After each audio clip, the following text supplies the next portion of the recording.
It is Monday, a new week, but this is about last month and US unemployment. It is the Joker chart, first up on the website.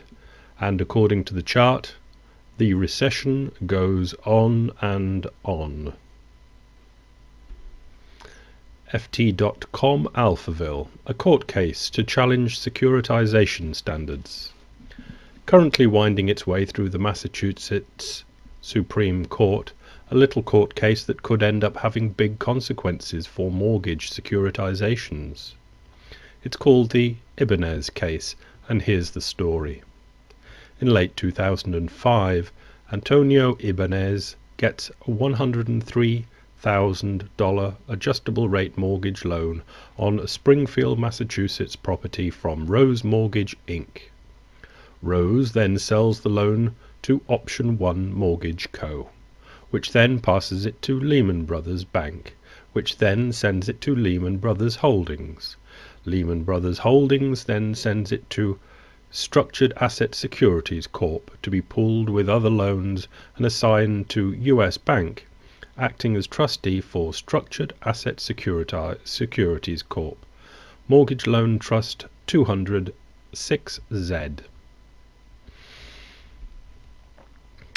All linked, we have Reuters, Felix Salmon, and the Ibanez case and housing market catastrophe risk. A little pull from that article is the legal craziness that this decision sets in motion is going to be huge, I'm sure. Anybody who was foreclosed on in Massachusetts should now be phoning up their lawyer and trying to find out if the foreclosure was illegal. If it was, if there was a break in the chain of title somewhere which meant that the bank didn't own the mortgage in question, then the borrower should be able to get their deed and their home back from the bank. This decision is retroactive, and no one has a clue how many thousands of foreclosures it might cover. Moving on, Clusterstock Business Insider, anatomy of a fraud closure. Florida AG reveals how it's done. The mortgage fraud perpetrated on American citizens may be more obvious than realized. We've highlighted here several cases of alleged fraud brought to our attention in a presentation from the Office of Florida Attorney General Pam Bondi. They include examples of that of Linda Green, whose name appears in a variety of different styles. Another example, Cheryl Salmons, a notary whose signature appears on a variety of documents, sometimes when she was out of town, sometimes merely stamped by someone else. What's obvious is that companies involved in the mortgage industry, like American Home Mortgage, Inc., and Mortgage Electronic Registration System, MERS, did not follow rules and engaged in robo-signing activities. This isn't purely robo-signing, it's the whole shebang was just not done right. Eve at Naked Capitalism gives us Massachusetts Supreme Court rules against Wells Fargo Deutsche case on the validity of mortgage transfers in securitization. Bottom line, even though the Supreme Court ruling in the Massachusetts case, Ibanez, was narrow, it still represents a major blow to the securitization industry. Specifically, the argument by the American Securitization Forum and securitization law firms that have liability on opinions they provided on residential mortgage securitizations. It is also certain to fuel more challenges in the court based on failures of the parties to securitizations to adhere to the requirements of their contracts. Denninger over at Market Ticker, Massachusetts fraud closure, no mortgages in MBS. This is a quote from the case. We agree with the judge that the plaintiffs, who were not the original mortgagees, failed to make the required showing that they were the holders of the mortgages at the time of foreclosure.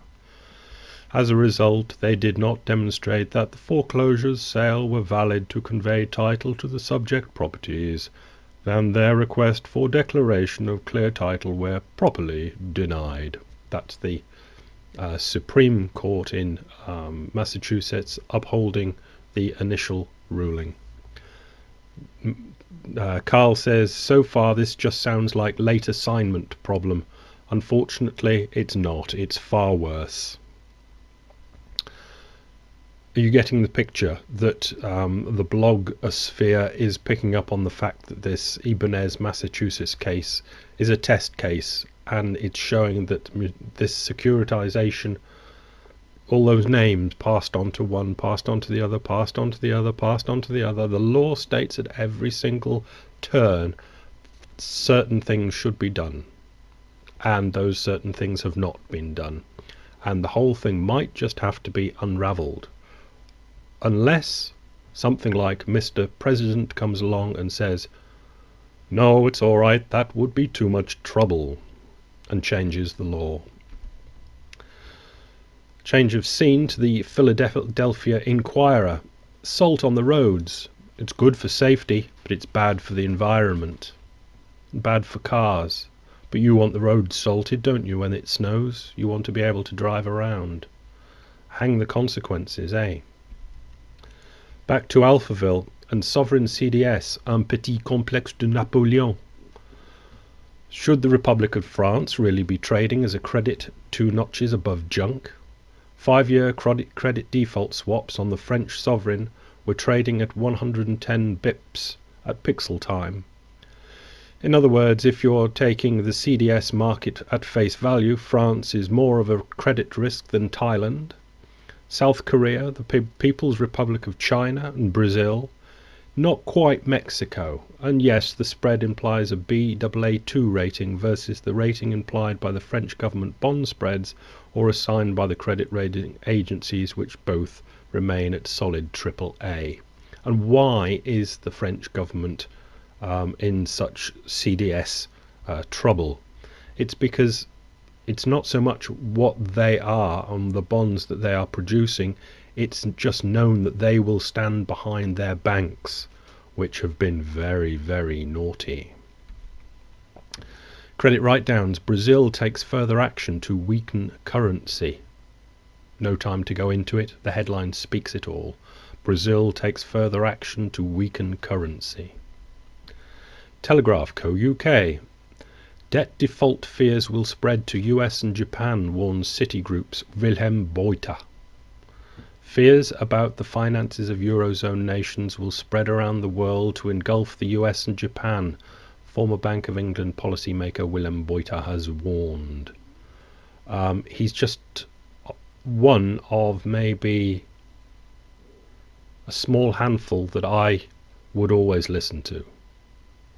Although he's now taking his crust from Citigroup, what he speaks seems to be still coming from what he actually believes. Finish with outside the Beltway. US, Washington. Speaker John Boehner can't think of a single program he would cut. There's a link to the video. The question from Williams was, name the program right now that we could do without. Boehner says, I don't think I have one off the top of my head. So he's got to the position he is to bang his gavel to get everything in order to save the United States from deficits of trillions of dollars into the future, but like all politicians, hasn't a clue what to cut. Guardian Co. UK. Truckers threaten to blockade the streets as crude heads for $100 a barrel. With the price of fuel spiralling, hauliers already hit by VAT and fuel duties are telling the government that they've had enough. This is in the UK, where I think the price has gone to about $1.33 a litre for diesel. Translated for you American types, that's getting on for $8 a gallon at the pump. 8. That's what you've got coming to you. And when the US get to 8, I dread to think what the UK and Europe will be paying. But the just over 3 that you pay in the US, enjoy it now while you still can. Have a good week. Bye.